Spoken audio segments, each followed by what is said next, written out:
Recording in progress. I want to welcome all of you to the San Luis County Board of County Commissioners regular meeting. Today is Tuesday, August 20th, 2024. It is 9 a.m. Calling this meeting to order. Please rise for an invocation by Commissioner Contreras, followed by Commissioner Allegiance by Commissioner Luis Lopez. Thank you, Lord, for this new day. Thank you for the gift of life and the new opportunities together. Guide us, Lord, in your ways and make your path straight and direct our steps according to your will. Please give us strength to endure all of the challenges this day brings. We know we conquer everything through your guidance. All these things we ask in your holy name. Amen. I pledge allegiance to the flag of the United States of America and to the republic for which it stands, one nation, under God, indivisible, with liberty and justice for all. Just, I want to, we have a flag for the audience. And yes. Oh, No. For us, we have the flags up there, so whatever makes the audience comfortable, but thank you for being here. Commissioners, thank you for that. Roll call, Mr. Durancan. Commissioner Hess, here. Commissioner Luis Lopez, here. Commissioner Peace. Here. Approval of the agenda. Do you have any changes to the agenda, Mr. Durancan? No changes, Commissioner. Thank you, sir. I'll entertain a motion.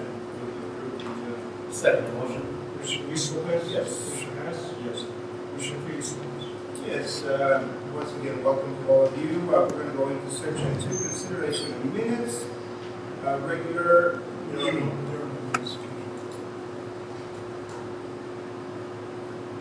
Thank you, sir. Let's go to section 3, reading of correspondence, Commissioner committee reports. Commissioner Haas, would you like to go first? Sure. On August 7th, I attended the Colorado Strategy Committee.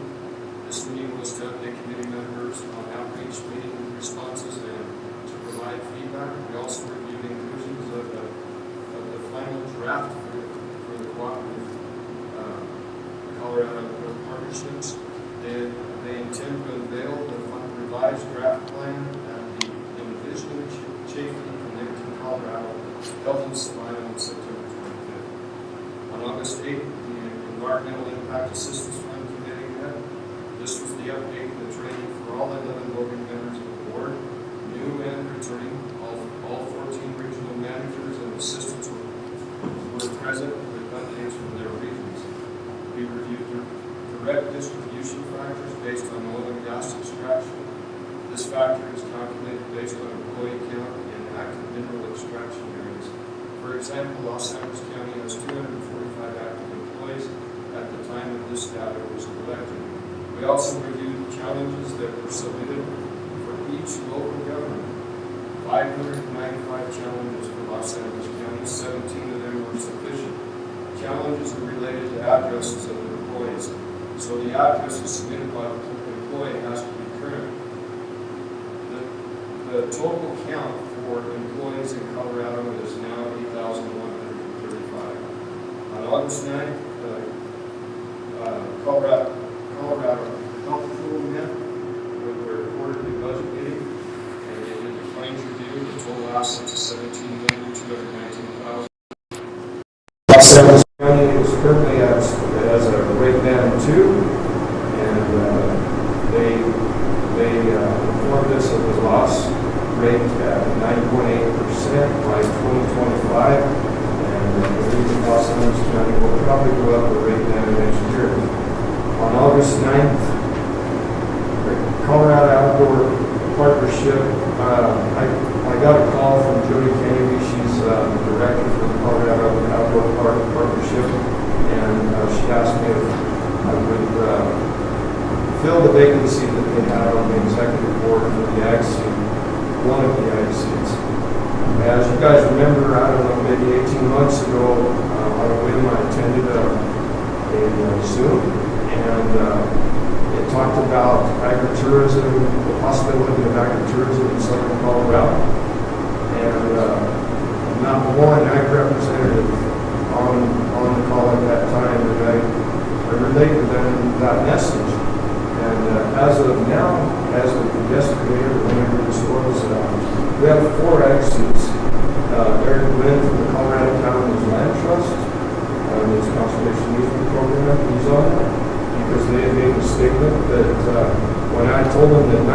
of the lands in southern Colorado are private lands.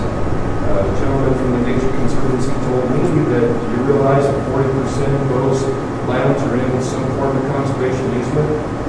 And that set up red flags for me, and that they were going to use this as an avenue on the private property. So I called Eric Glenn of Colorado Cattlemen's Land Trust, and I said, "You realize this is going on?" He said, "No." I said, "We need your help. You got a position on the executive board." Kelly Flanagan from the CCI got a position on there for local government. I got a local government seat and an ag seat. It's a combined seat. Beverly Gray from Moffett County got the other ag seat. She's a cattle producer and was 20 plus years on the state land board as the director of the state land board, which is huge. And also Aaron Carney from the Colorado Cattlemen's Association. So we finally got some ag representation, although they're going to introduce this draft plan in November. And I hope it's not too little too late, because I wish that ag would have had more input while this was going on.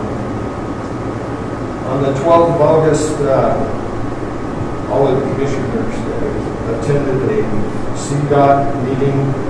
We went up to the proposed tunnel that would be going under, wildlife tunnel that would be going under I-25, just has about 1.5 miles down from the pass.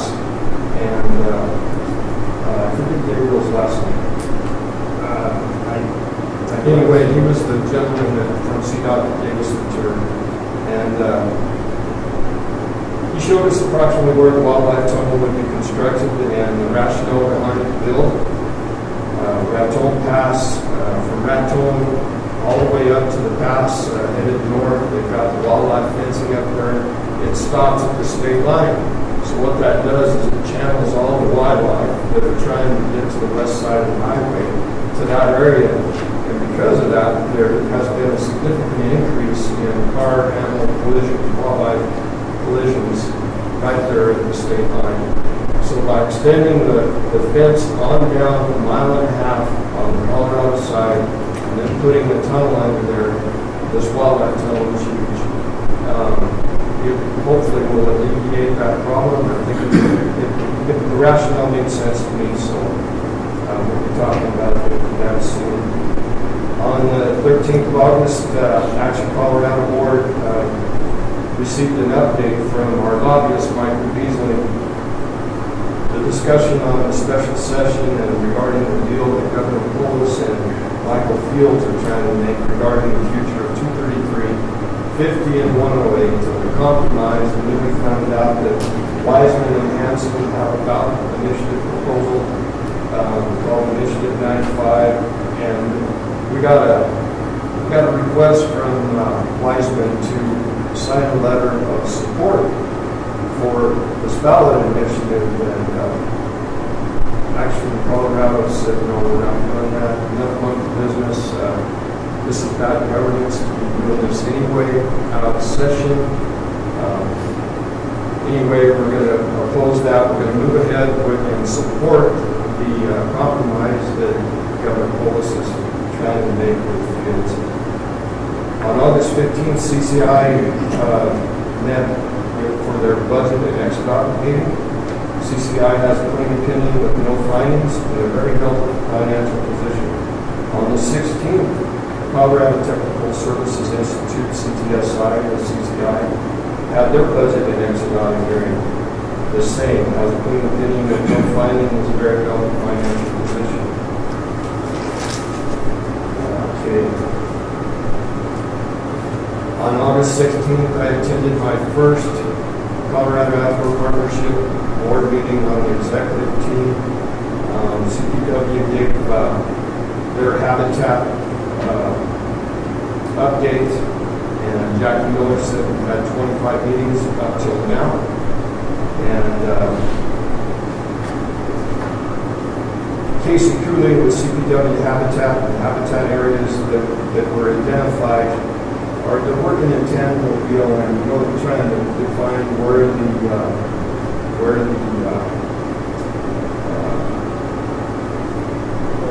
the corridors are going to be on the BLM and gas along. and I'm working in tandem with them, which is a little concerning. But anyway, their objective was to identify wildlife species and where those corridors are. Deer, elk, bighorn, sheep, antelope, grouse, plains, and prairie chicken.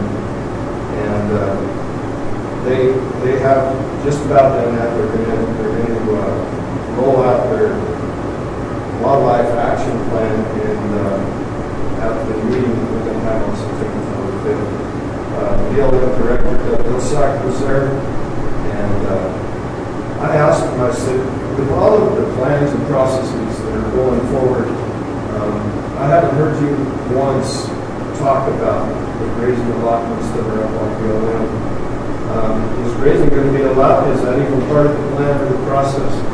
And he told me, he assured everybody in the audience that grazing would still be allowed, and that the only place that there may be some restrictions will be here in Madison, where the sage grouse is at. And that's my report, sir. Thank you, sir. Basically, Commissioner August. Thank you, and just a true testament Commissioner has to this board and taking on 2 more roles, 2 more organizations. Thank you for accepting those and representing Los Angeles County. This particular board, county commissioners, is heavily involved between the 3 of us, 14, 15, 16 boards apiece. Just want to toot our own horn at this time, because we don't see that here in many counties. We all work with a lot of counties, and this board really goes out and above and beyond. On the 8th, Chairman, I had a meeting with the Trinidad Removal Board. A good meeting. We've been hearing the reports regarding the Opera House, the Joppa Opera House, and the consideration of a loan between Trinidad Removal Authority and the developer in Crawford. I have been constantly asking for requests regarding the process before we engage in this matter. That process was able to come forward, and I feel a lot more comfortable if we were to engage with the loan. My biggest concern was, of course, engaging or competing with the private sector banks. And my main concern was make sure they had a succession plan if we were to move forward with this, including the entire renovations of the whole project. So we have that in place. We had a presentation from Mrs. Crawford's successor and her developer's assistant, along with her Paul Blinn, his name, he's the architect. And in the first phases, we'll be able to try to reroute the drainage and secure the upper corner, framed out installation, roof supports, masonry repair wall, the sidewalks that is now abandoned. That is the first phase of this. The phase 2 will be the interior and stabilization in the main level, getting those viable and open or rental properties for businesses so they can go for the next phase of rent. So they have a plan in place, and they indicated and identified specific rents that they were going to be going after.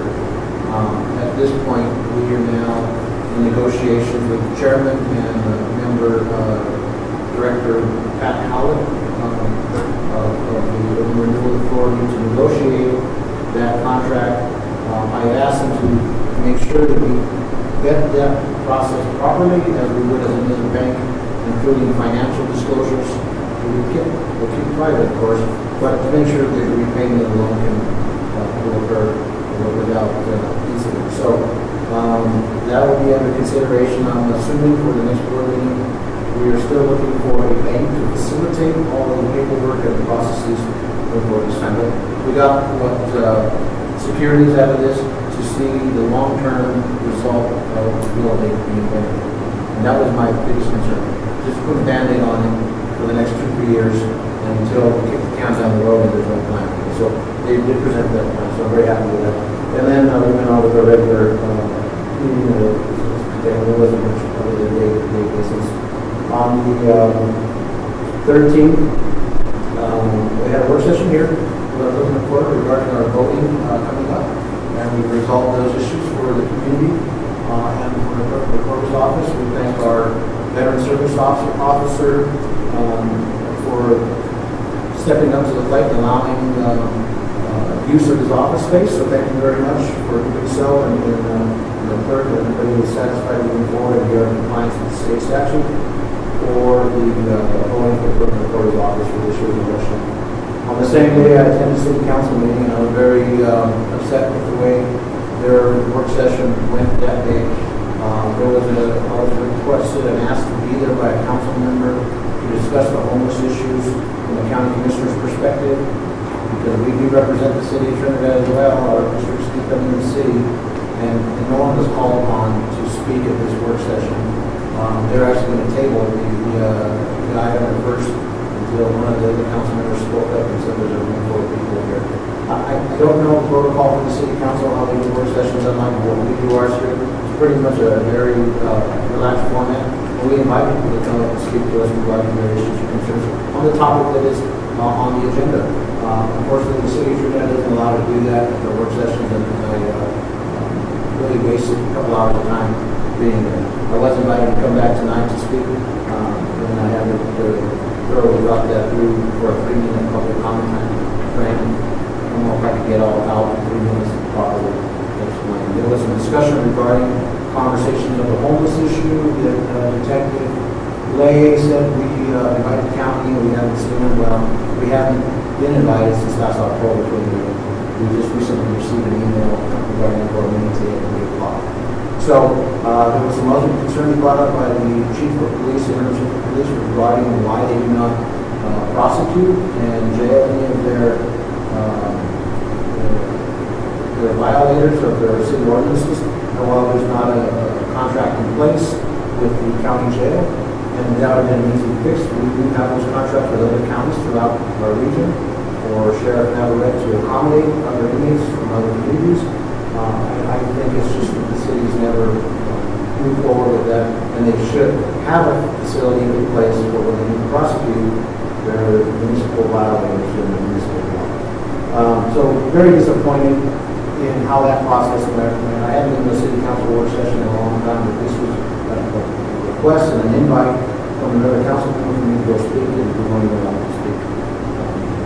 Very unfortunate. Wanting to recognize here in the room and the reporter, Carrie Apple was present as well, and other dignitaries. Very exciting.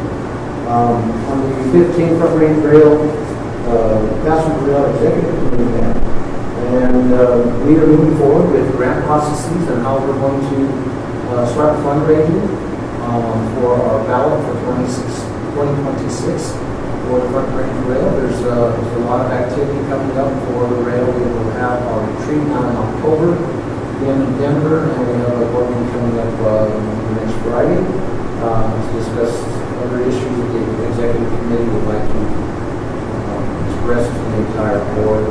I think we're finalizing, or hopefully getting finalized with CDOT, the service development plan for the corridor. I know the identification of the stations has been completed. We've been moving forward with all of the remainder of the studies that go along with it. A lot of moving parts. There's also negotiations going on with the Senate bills that have passed for transportation this year. The 2 bills, and then how that's going to be dispersed. We still don't have a 100% transparency yet of how that will be allocated between CDOT, Front Range Rail, and RTD. RTD still the board has to meet to convene regarding the $100 million that they have bankroll, possibly share and assistance from the Denver Fort Collins Segway of the rail, and those are still ongoing conversations and negotiations at this time. The rail, ENSF, and Union Pacific are also still at the table with us with Amtrak, and it's just patiently waiting for the service development plan to be disclosed and available to us to digest and get into. Herman Stockinger with CDOT has been appointed to the board for Range Rail. He is replacing John Putnam as the CDOT appointee, and John Putnam is now a governor appointee. And so Herman Stockinger has been with CDOT for many years. through many administrations. He's going to add a huge value of insight for his knowledge of everything that he's done with transit for a 25-year career at CDOT at this time. So welcome, Herman. I have reached out to him. He reached out to me last yesterday in email to get together so we can visit regarding some concerns that are very pressing right now for Los Angeles County and the TPR regions and the front range road. So I look forward to having that conversation with him and I welcome him on board through the front range passenger rail. The 16th, I met with the Council of Governments Director and a couple of board members.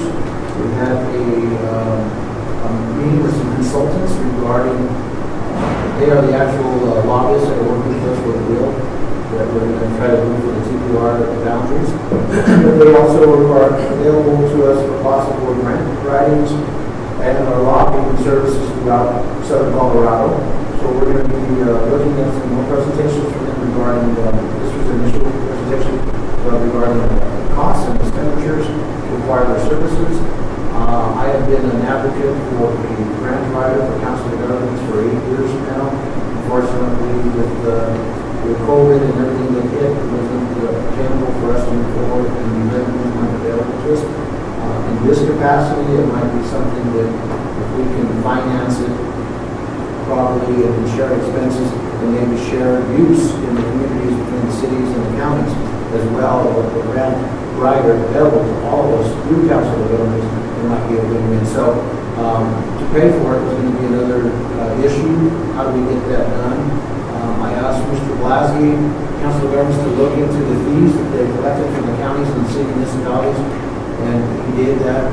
He's going to do a comparison for other cogs throughout the regions and throughout the state and see if we are in pace with that fee assessment that we are contributing or not. According to our records, COG has not had an increase since the inception of the South Central Council of Governments, including the cities or counties. And that's been since the 80s, 70s. So we haven't had a fee increase in all these years. So we're going to look into that and maybe possibly come and ask requests for more funding to help offset this expenditure and possibly have an available grant writer available to all of the municipalities and county governments in the region. And yesterday morning, I met with Material Partners Incorporated. We have redone a loan. It did not go through the finance loan because it's an old loan. We're just taking mom off the loan, and the son is taking over for the electric company in Lahaina.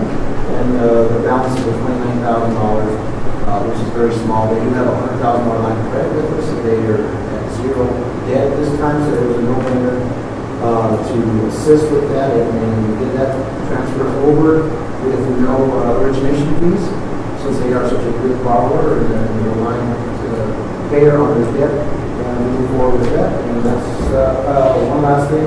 Remind everybody that it is local, for our local farmers and producers to please shop local. I know the farms out in Honey and surrounding areas, including our ranchers and our hay producers are in full harvest right now. Let's support them and make sure that we give them keep the business local as much as possible. And my favorite time of the year is coming in now. The chili season has started, and keep your buying local if you can, and help all of our local producers, our local farmers, and our local businessmen and women in the region. And that's my report. Thank you, sir. There's always time for some good green chili, right? My report, on August the 19th, we met with the Colorado Welfare Obligation Committee. I'm on that executive board. One of the things that we continue to see is the number of cases throughout Colorado that we're serving on the children's side of the house through DHS increased tremendously from COVID to date. So we're looking for, obviously, for the state to step up and help counties cover those expenses. There is a very 3-hour meeting, very in-depth about funding and numbers and so on. And it gets a bit challenging and frustrating because it all comes down to money. Families that went through the corporate perspective, they came to DHS, and some of them have not been able to confinement movement, so that's making it very challenging for counties throughout the entire state with the increase of numbers. We had an opportunity to get the National Association of Counties, NACO Edge, had a presentation with Los Angeles County. It was actually really good. We'll provide that information to you. Mr. Dorenkamp, Executive Assistant Paul Lucero, Sean, and Finance Director Coverly and I attended that meeting. Basically what NACO has is an array of services. As 3,069 counties work together throughout the United States, we actually participate, being members of NACO, on procurement, on some of the other personal benefits, insurances, and so on, retirement services. So there's a really broad 1-hour seminar. I think there was a lot of information in there. I asked them to send us the slides of all the information they provided. We need to have now a work session to see if any of those would be applicable to the San Luis County and how we could participate and save a few dollars. You know, one of the most intricate points is they have now, they're managing billions of dollars if you build procurement from all the counties nationwide, so it's kind of the economies of scale.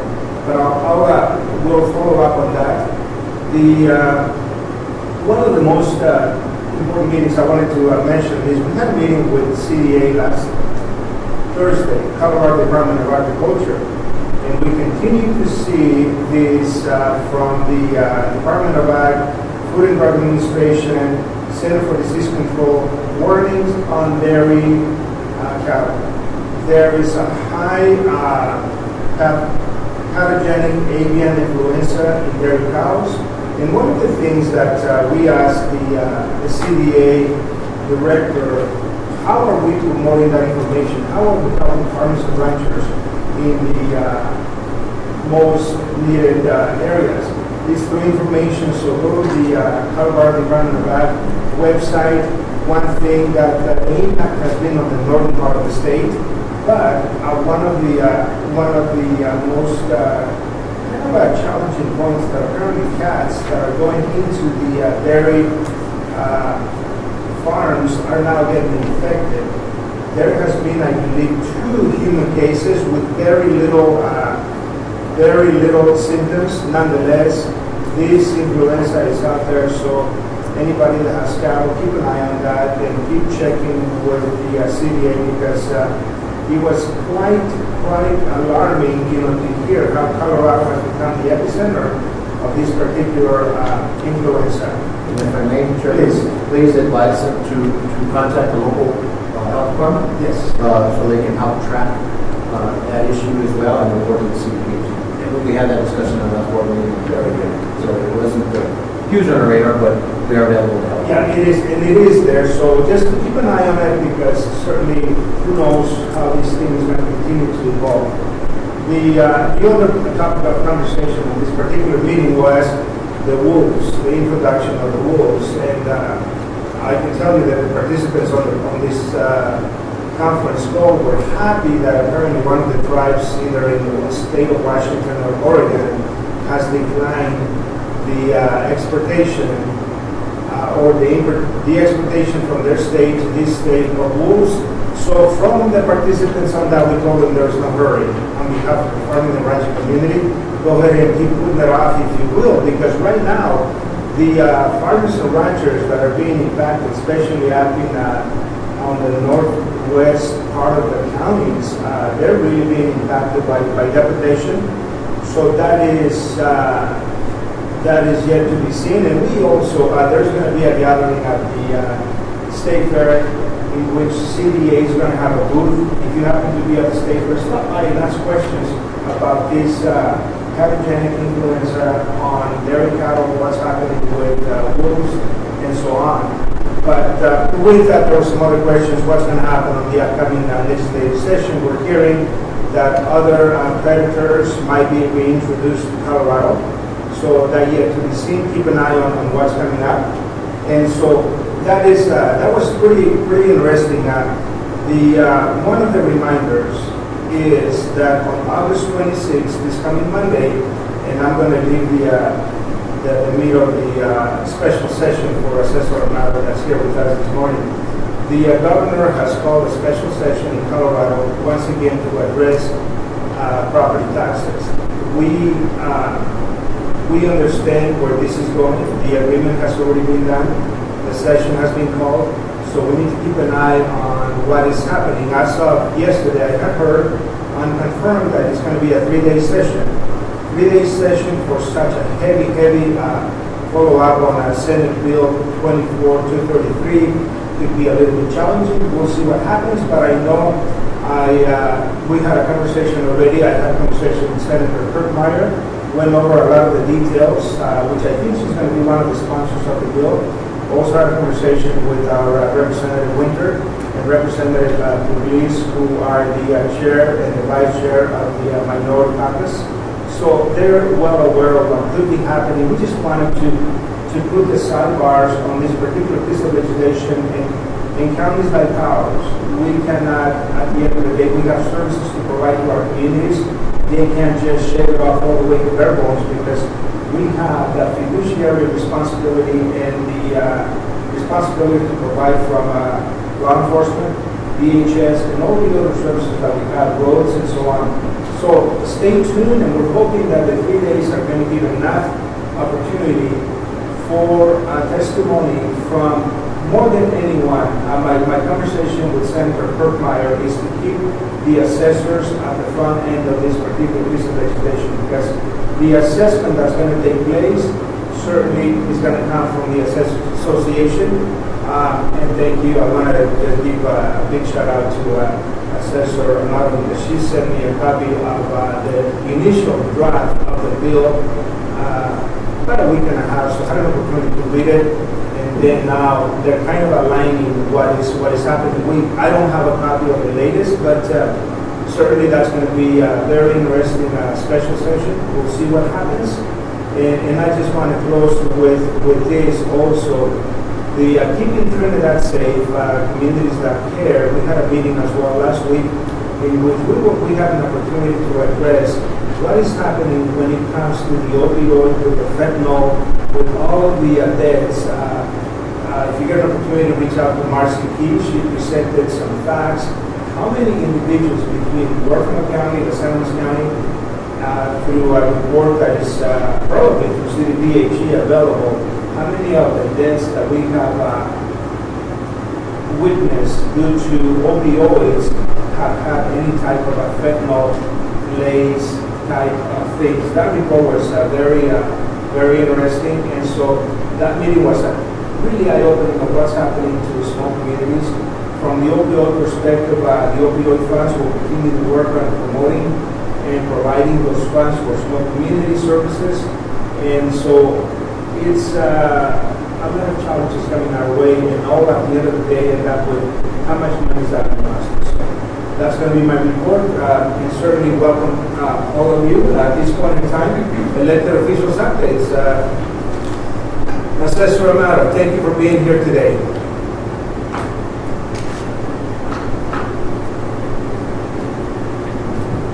Good morning, everyone. Like always, I have a wealth of information, and I just bring rays of sunshine everywhere I go. As Commissioner Lopez has already informed the public and everyone, a special session has been called. The governor made that announcement last week.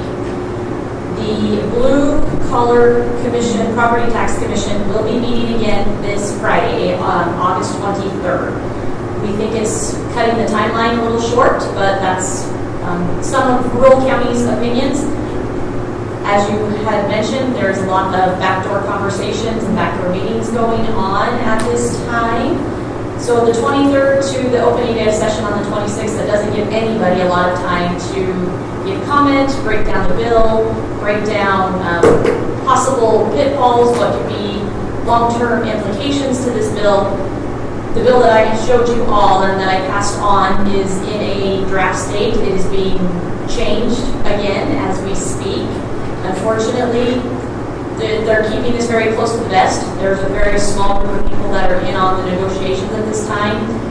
We are really seeing the divide between rural and urban again. So I am raising my voice and stomping my feet, hoping to get them to understand that the impacts of this bill are going to impact rural Colorado probably in the next 10 to 15 years, if not the next 8.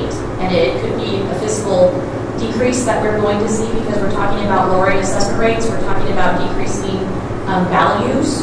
And when you do that, eventually you will see a shortfall in revenues to your special districts, to your services. And that is a guarantee. Because I've already been here, done that once, and I'm hoping that I can be a voice of reason to the people that are going to be signing this bill and making this bill, and hope to guide them away from that dangerous slope that they're on an edge of a cliff and they're about ready to dive off.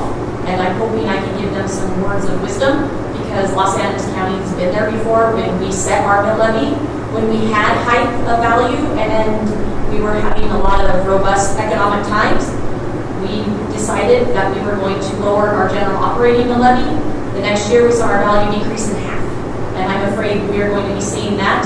The market will reset itself. As assessors, we have to value properties off of market values. We are seeing a slow decline. We've seen about a 2 to 3% decrease from our last reval to this reval. We're still doing the math.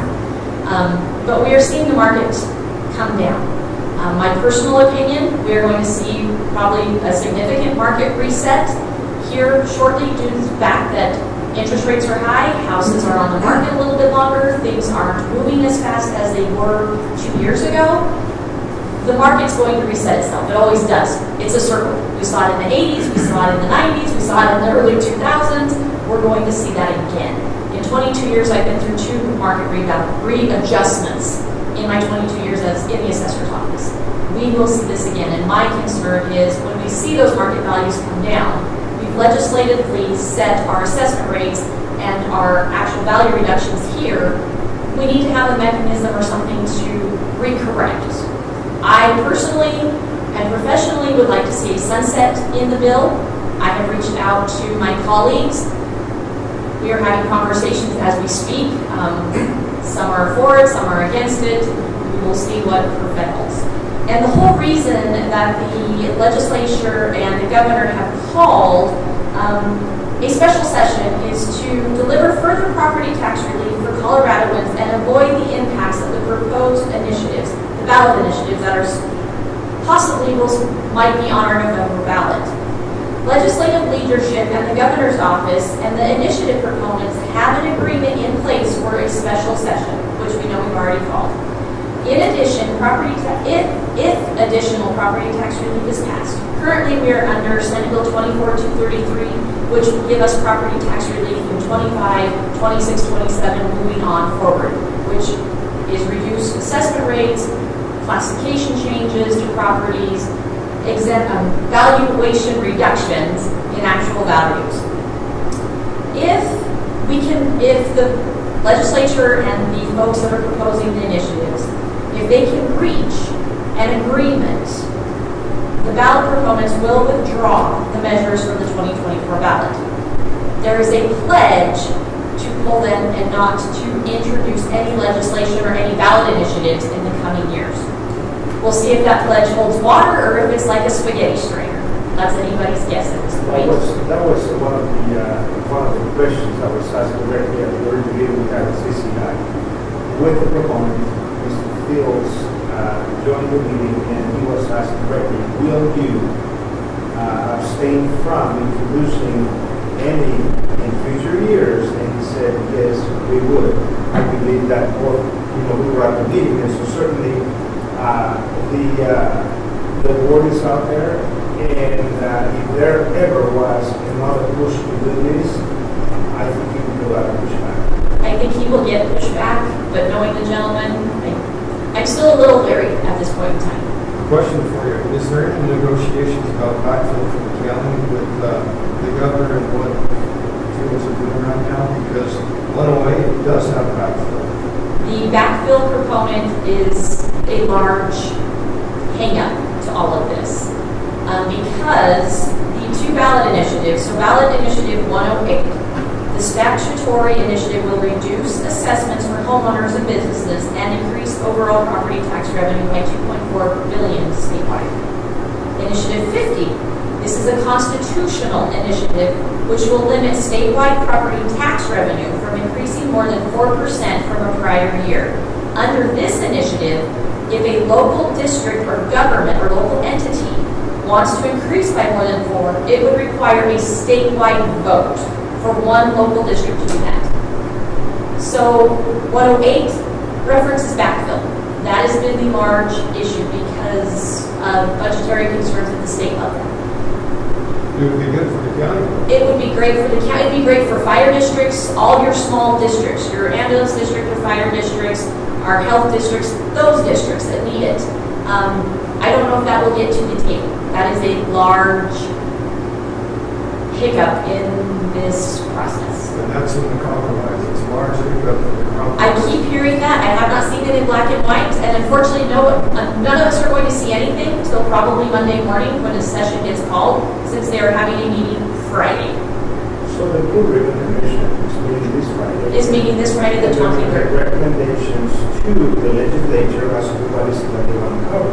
on Monday. The southern representative, of course, from Alamosa, Lori Lasky, we probably need to reach out to her and see what exactly, so if you some of the talking points, let's go ahead and reach out to her as she prepares to get into this meeting, because I can assure you that this is as surprising to them, and some of them are hearing from their own assessors and counties. The more we can come together and send Yes. information to her, she has more credibility and can advance that language. And yes, and I am blessed because we do have an assessor who's a wonderful colleague of mine who is on this commission. She is being bombarded from all sides.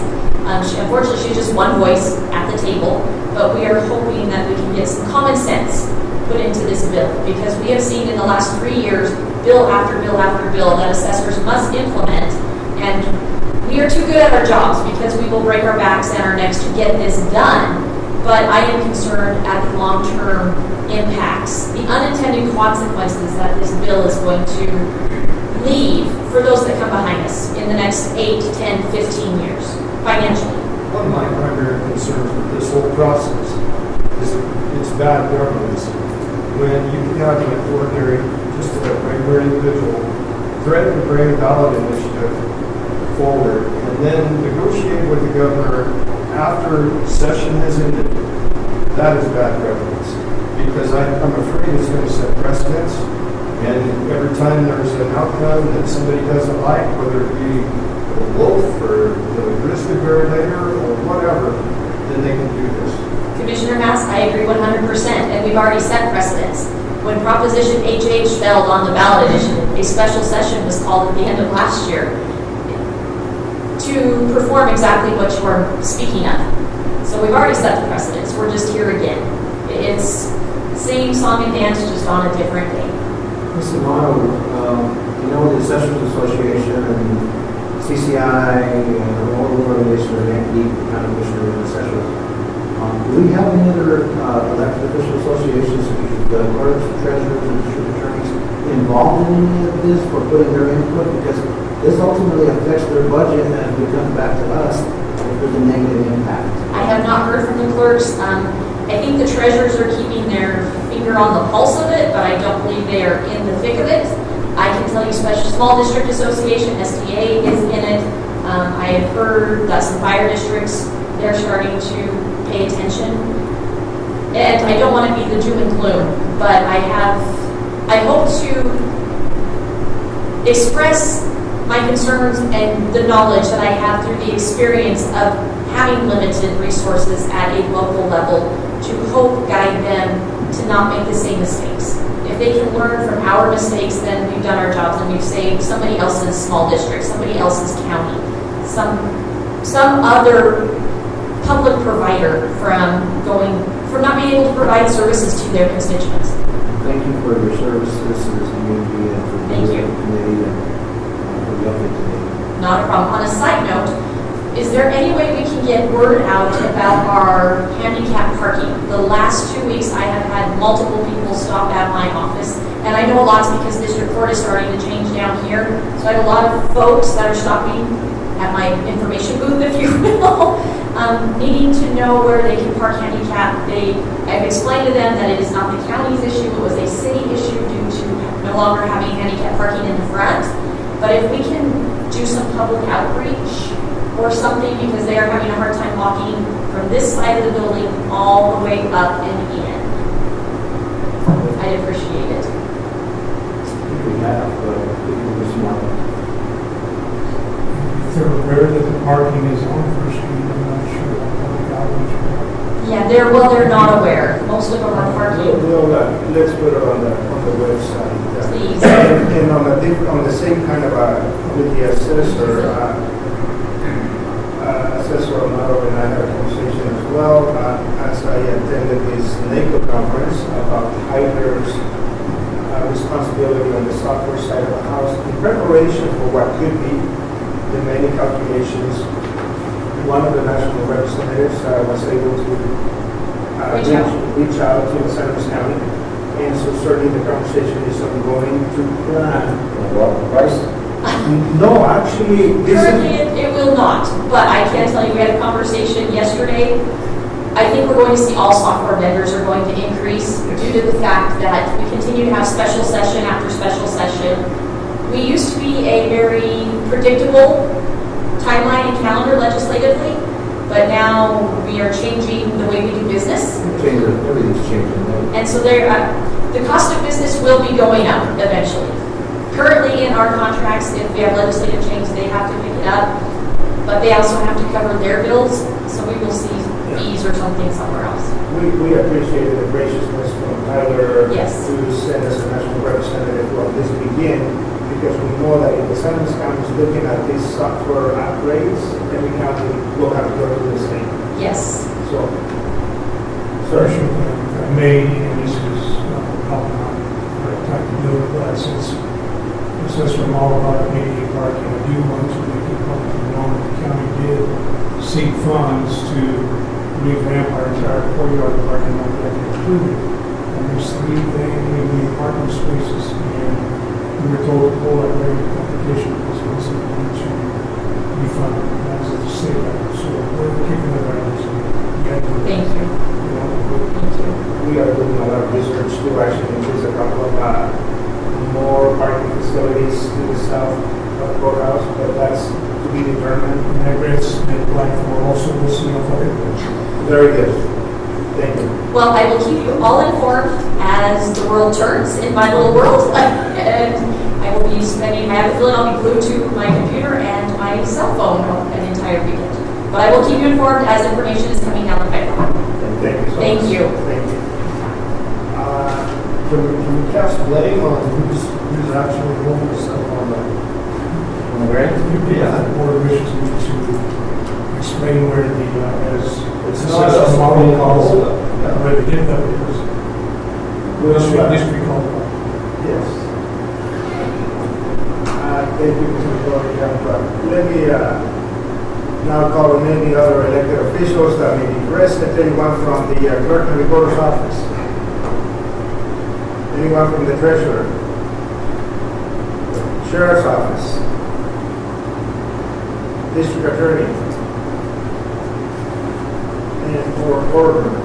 Hearing none, we're going to go to the next session. We have public comment. Let me go, Mr. Margie Ferrandelli. Please come up. Mr. Ferrandelli, you have 3 minutes to provide us some information of some exciting things that I believe are happening in our community and our neck of the woods.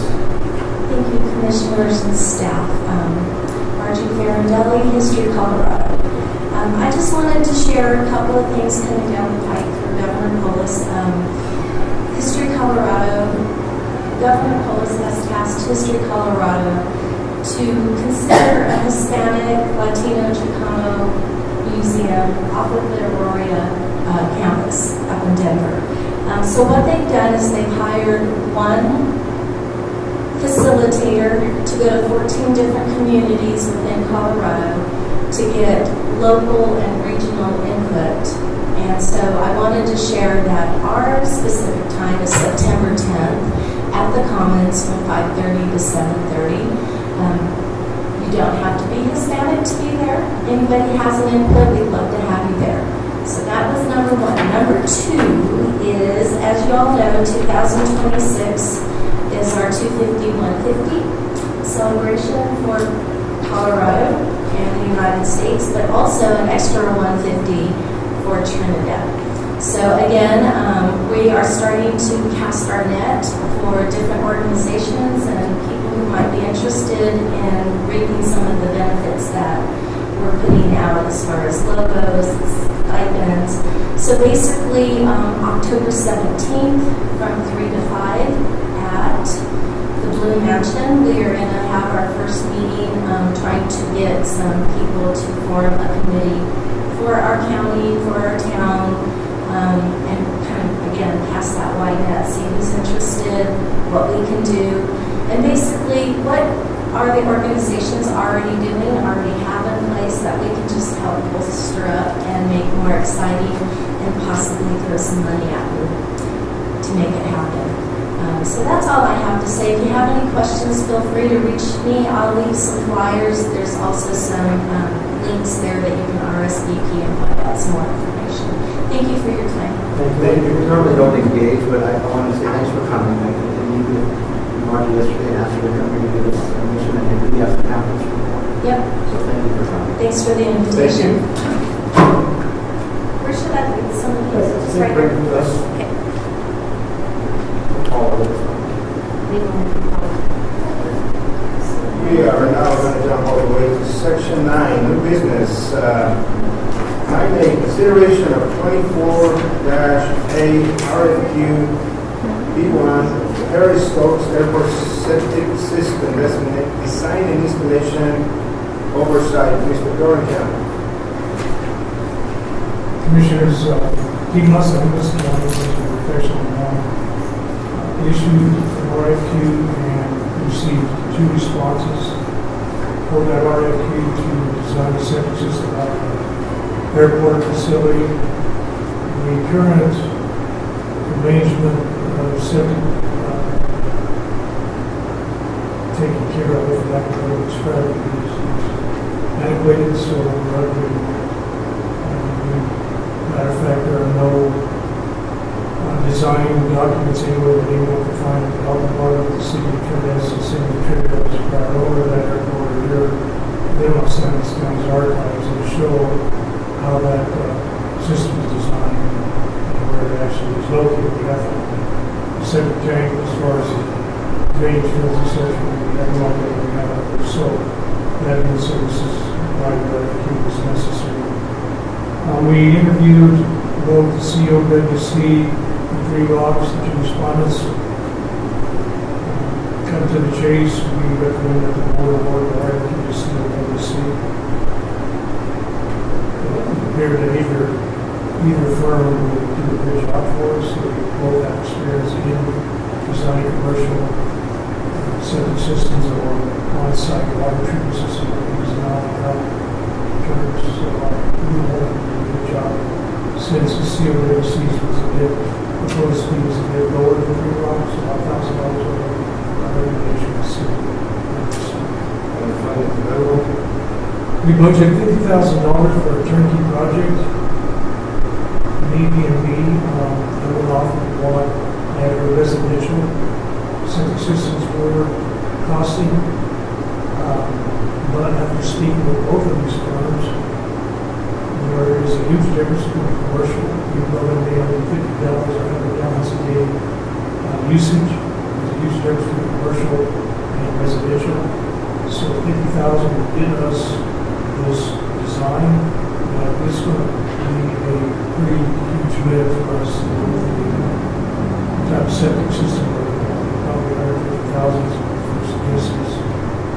Maybe to the last, especially we have a little bridge, which is all the contingency with. Right now, we're only considering the design of $8,340, and thereafter we'll come back with the actual cost for the installation of. I'll bring the contract to the board, and then the board will sign off on the contract when it's referred to set go over. It's an estimate of what that cost is going to be. So is the old system going to be, speaking in future terms, excavated or abandoned in place? Will be abandoned in place because our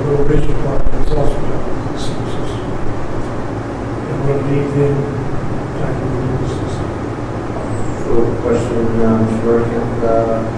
So COWC will work with the health department for all state statute requirements at that time before they come to the bid. Yes.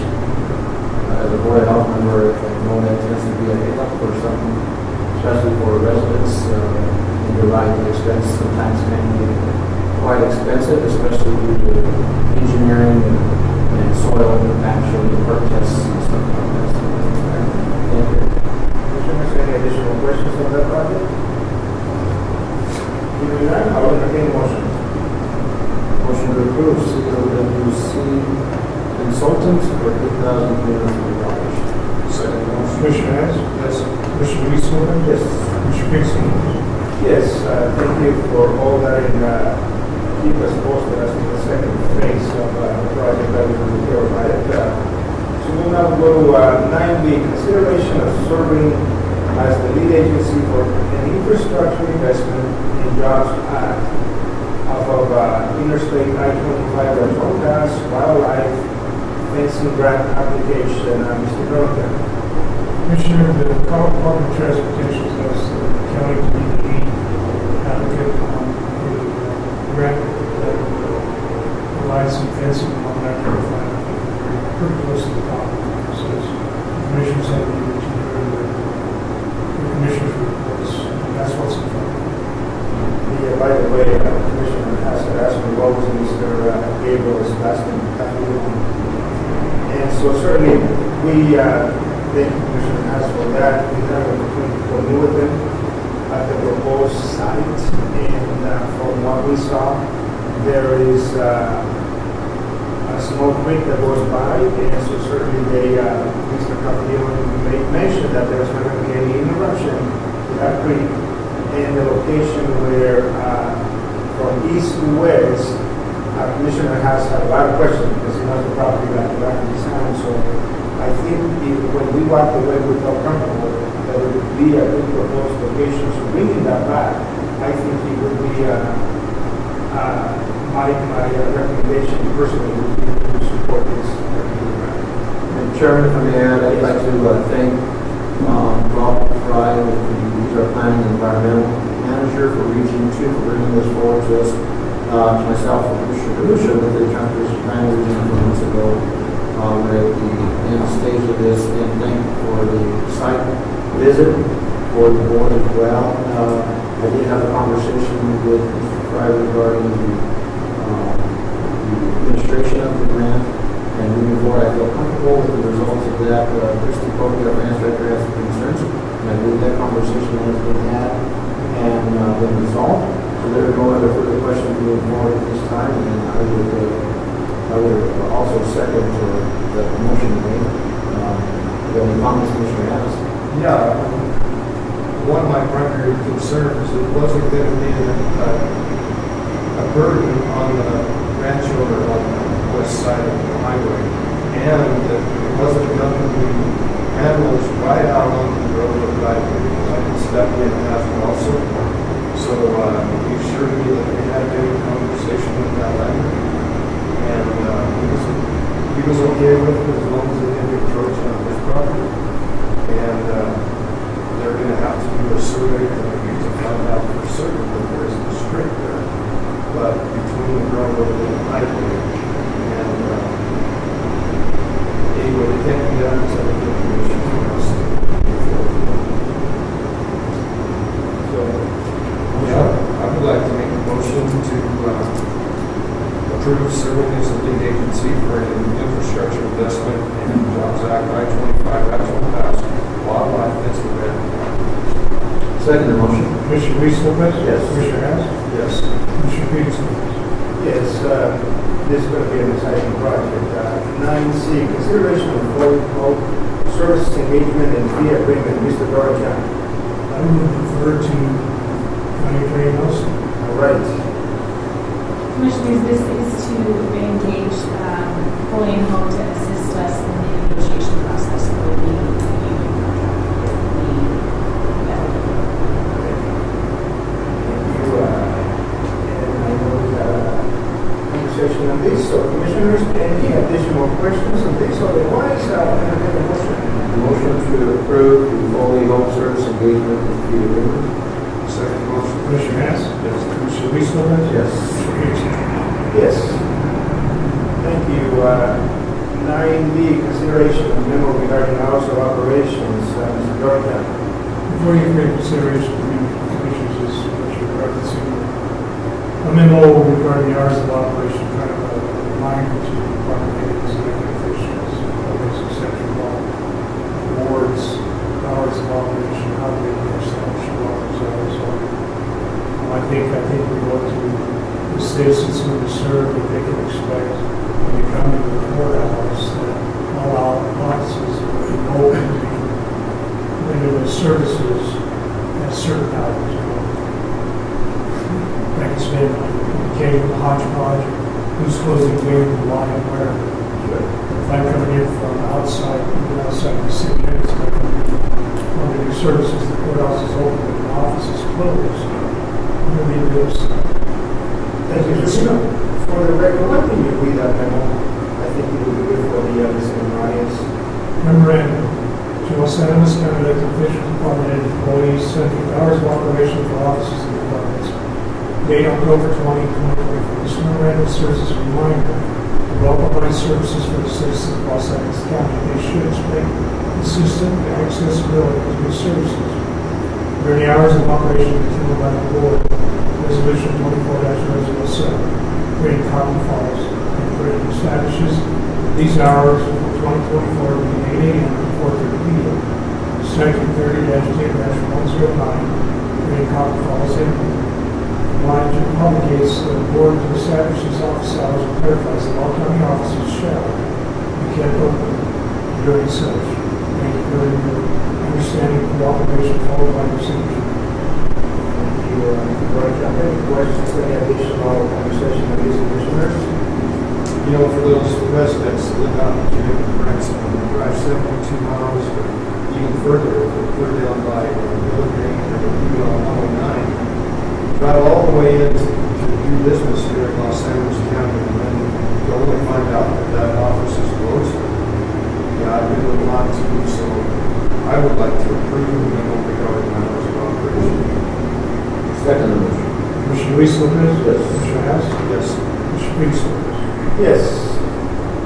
Thank you. We're going to go to item 90. Consideration of 90. Consideration of Pinnacle Jet FBO lease agreement.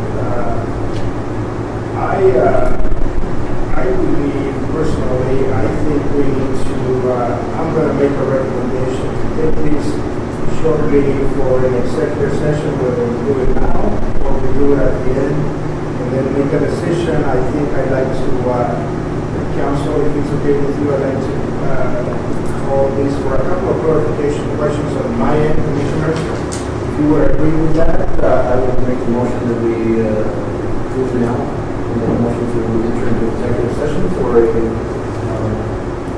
minutes, then I 5-10 minutes, but make a motion to go into executive session. Second motion. Commissioner Hess? Yes. Commissioner Luis Lopez? Yes. Commissioner Peterson? yes, we'll be back shortly.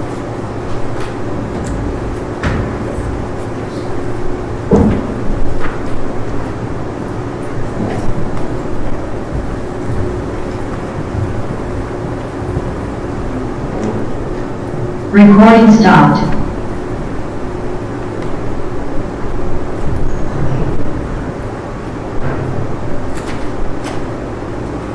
All right. Yeah, we got it. Okay. Oh, yeah, sir. I'm doing good. How are you?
Wasn't on cold, huh? Well, it was, but it Kicked off? Yeah, see, it did it again.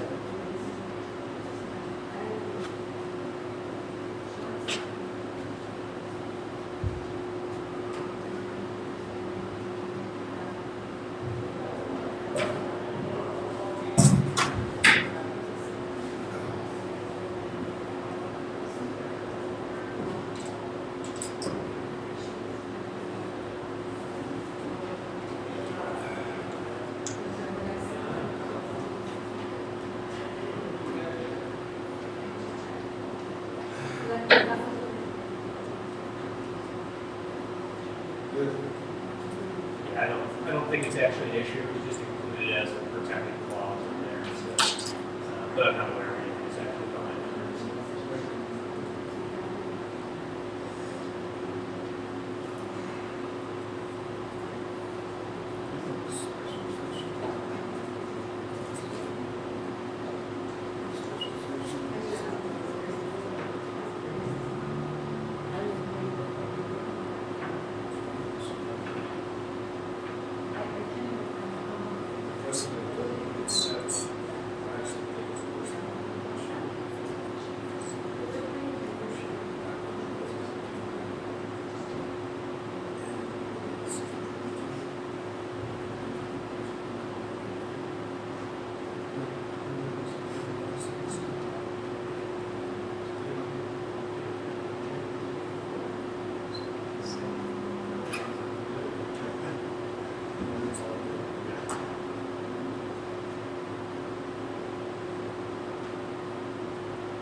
Okay, this is your office, is that open, you want me to close it?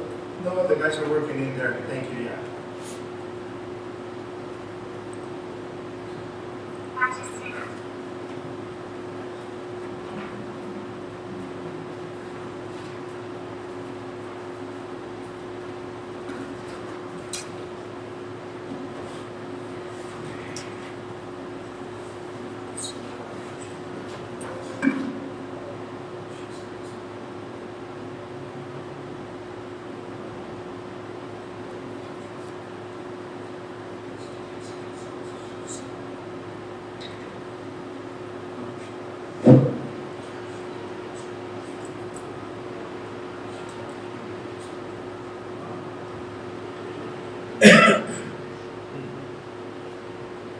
Recording in progress. Thank you, Commissioners. At this time, I'll entertain a motion to exit from executive session and we enter into the regular Board of County Commissioners meeting. Second motion. Commissioner Reese Lopez? Yes. Commissioner Hess? Yes. Commissioner Reese? Yes, and thank you, those of you online and those of you here present, thank you for your graciousness, allowing us to get an opportunity to one line item clarification. So, having said that, I'm going to yield the floor to my commissioner, Commissioner Luis Lopez. Chairman, thank you. Mr. Dornkamp and I were able to visit real briefly with Mr. Otto regarding the county's concerns and changing or omitting under 7C, sentence line number 2. The words that we removed are, or will ensure they are removed from any prior to leasing, assuming lease. And Mr. Otto agreed to that. Basically, in layman terms, is we're not responsible for evicting any past tenants that we currently have. We did check with Ms. Cobley, our manager, Mrs. Cobley, and to her knowledge, we're unaware of any leases that are in debt to the county at this time. So with that said, we can move forward with this. And I We make the motion to approve the consideration of Pinnacle Jet FBO lease with that condition. Second motion. Commissioner Hess? Yes. Commissioner Luisa? Yes. Commissioner Peterson? Yes, Mr. Barrow, thank you so much. I'm really looking forward to working with you and for the successes of that facility here in San Luis County. Thank you, and this is going to be a fantastic collaborating partnership between the county and the universities. Thank you, sir. Thank you for all you're doing for Los Angeles County and moving forward. I look forward to seeing that beautiful building come back to life and lots of air traffic and people frequenting the facility. So thank you for that. We're going to go now to 9F, consideration of diesel fuel bid. Mr. Dorncamp? Commissioner Boyd, before you get consideration of this diesel fuel bid for approximately 1,700 gallons of diesel to be delivered to our fairgrounds fuel farm. Following results, world fuel 2.5 to $2.41 per gallon, selling price $18,173.52. Ohio Valley Oil 2.49 per gallon, selling price $17,928. Acorn Petroleum, $2.62 per gallon, selling price $18,864 less. And the board to approve Mountain Valley Oil's bid of $2.49 per gallon, selling price $17,920. Thank you, sir. Commissioners, any discussion on this? I'll entertain a motion. Move to approve the diesel fuel bid to Ohio Valley Oil for $2.49 a gallon for a total of $17,920. Second motion. Commissioner Luis Lopez? Yes. Commissioner Hess? Yes. Commissioner Peterson? Yes, thank you, Bernie, for doing all those bids. 9G, consideration of the Division of Reclamation, Mining and Safety, Annual Report, not in case of mission. For your consideration, Commissioner, this is exactly the contribution that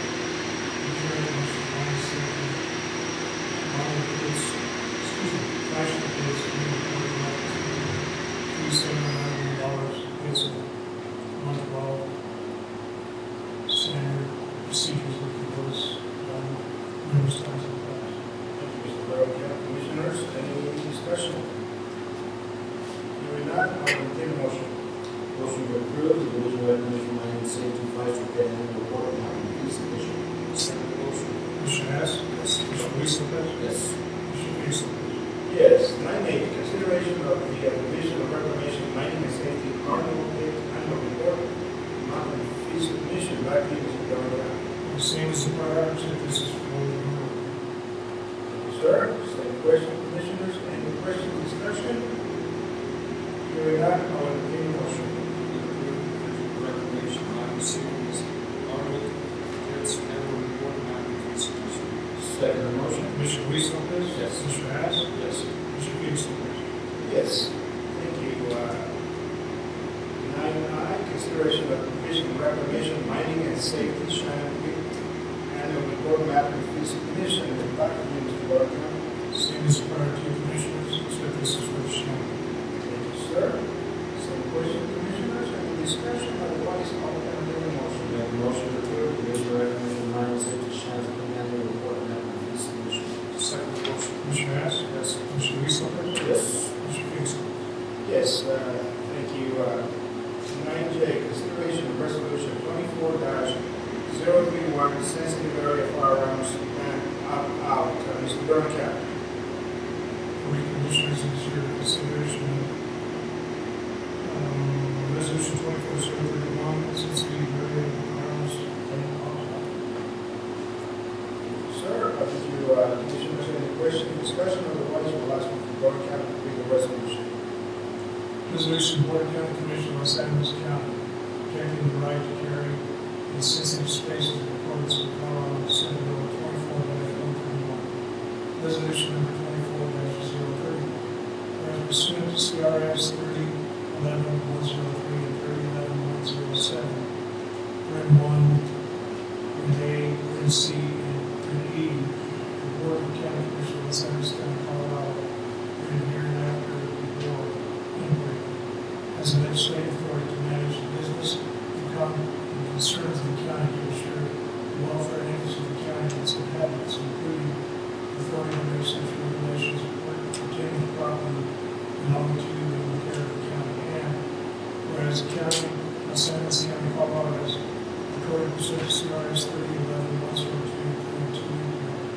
adopt and enforce ordinances and resolutions regarding health, safety, and welfare issues. And whereas on May 9, 2024, the Colorado Legislature approved the adoption of Senate Bill 24-131, prohibiting carrying of firearms in sensitive spaces and recognized by the United States Supreme Court as places at which long-standing laws prohibit carrying firearms.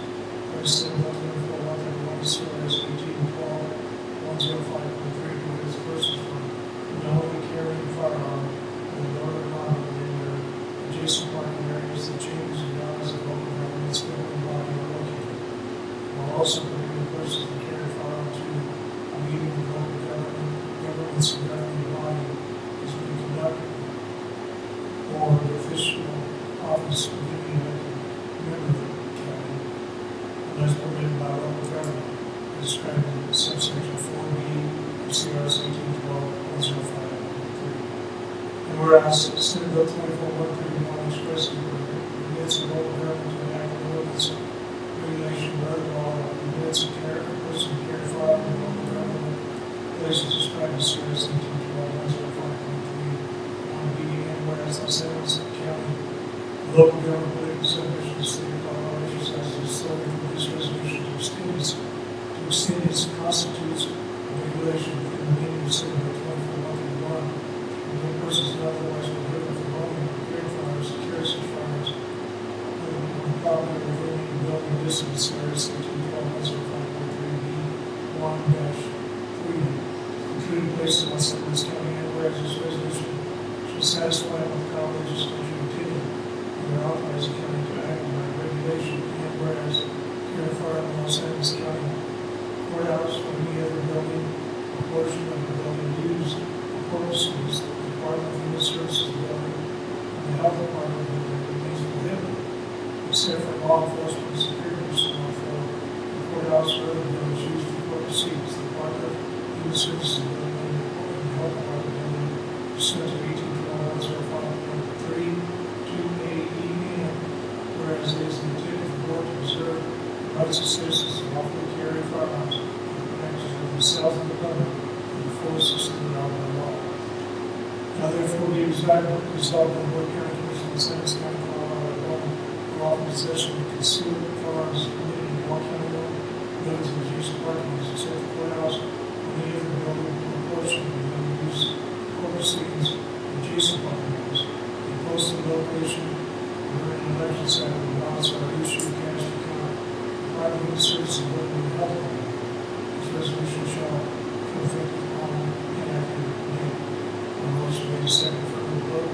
This resolution was adopted on the 20th day of August 2024. Issues, and I missed the date that it should be August 20th, 2024. Excuse me. I just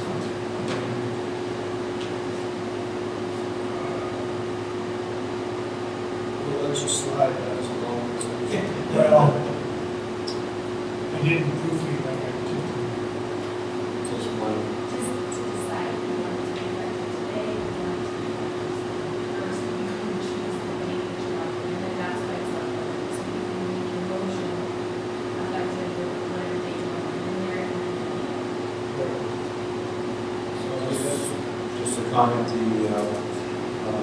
Board of Health, they're run by the health director and two members of the Board of Health, and we're thankful to include the health building, especially since the threats that happened during COVID. So thank you to the board and Commissioner Brown for including that institute. With that said, make the motion to approve resolution 24-031, sensitive regular firearms ban out effective today's date, August 20th. Before I approve that, we had extensive conversations with the sheriff and the chief commissioner. With the sheriff is actually grateful with this because we do not have the manpower to manage, for instance, the county fairgrounds. And with that, I second the motion. Commissioner Hess? Yes. Commissioner Easterly? Yes. Commissioner Priest? Yes. Thank you. 9K, consideration of retail liquor license renewal for Window Enterprises, Inc., the municipal trading post. And I think this question goes to council. I reviewed the application, it's complete.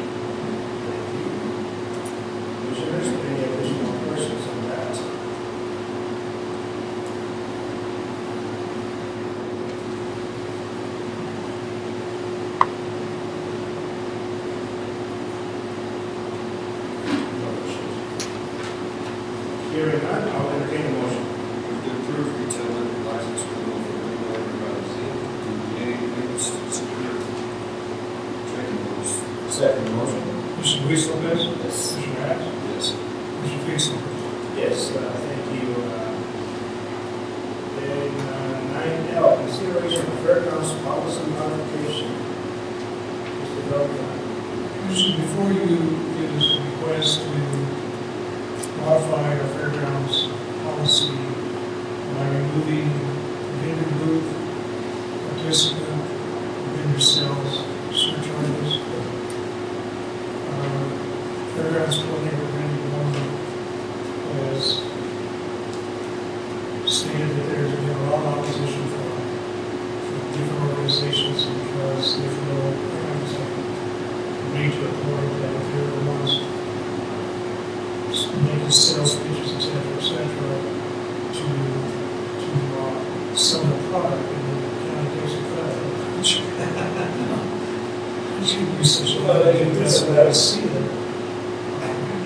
They're a bit hesitant to even rent the facility because they're saying, why should we do all the work in county benefits? So when Brandon and I discuss is the progress and eliminate those three surcharges, keep the ticket surcharges on it because he hasn't been a lot of pushback on that. And perhaps we look at maybe in the near future of adjusting the rental rates. And another way, the person wants to set up, the person wants to set up the fairgrounds and sell the product to sell and increase the rental rate and to improve some of that surcharge monies that we make lost. And also, it's at least impossible unless we have an employee out of each one of those vendors who are selling it in the county, they facilitate to actually get a firm grasp on exactly what they owe us. So it's always been on the conversation. Well, thank you, sir. And I think it creates a tremendous amount of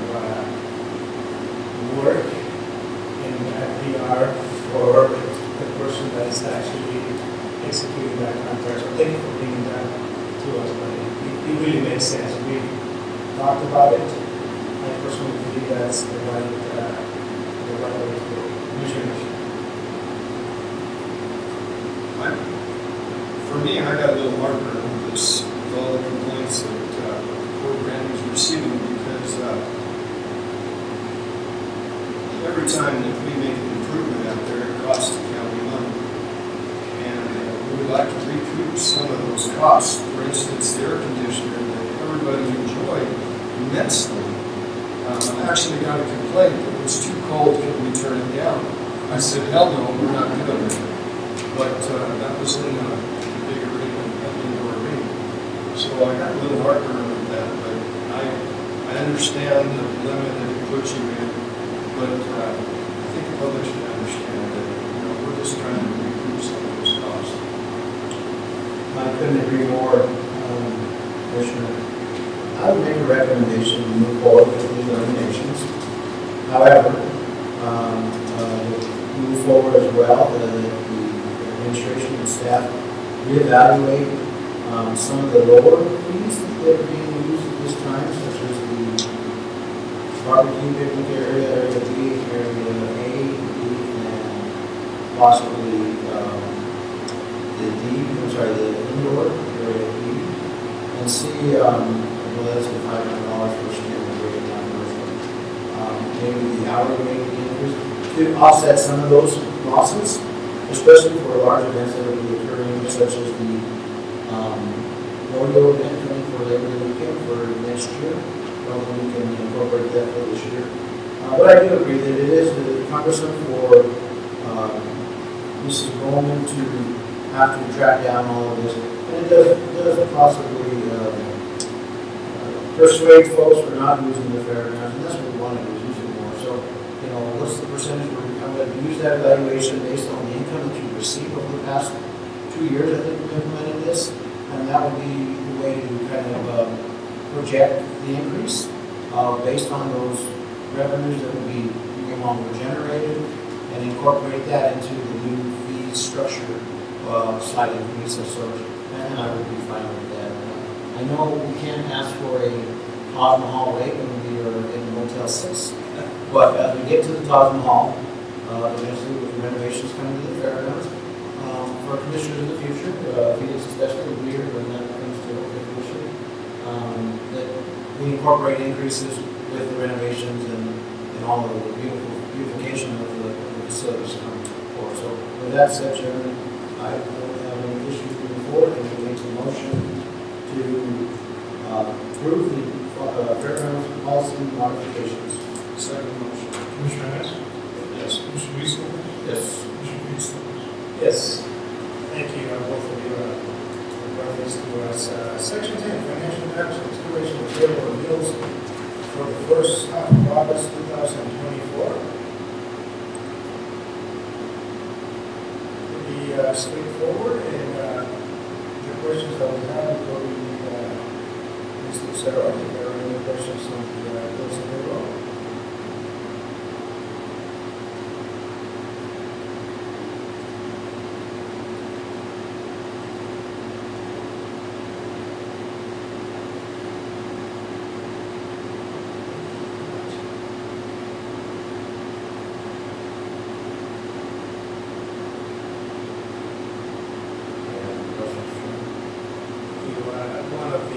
One of the simple, just highlights, not certain questions, but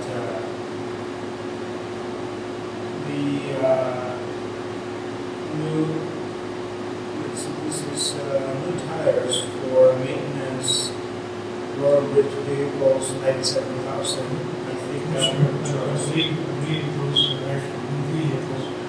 We ordered those, I think, in spring 2022. okay. And you said delivery them, so not bad.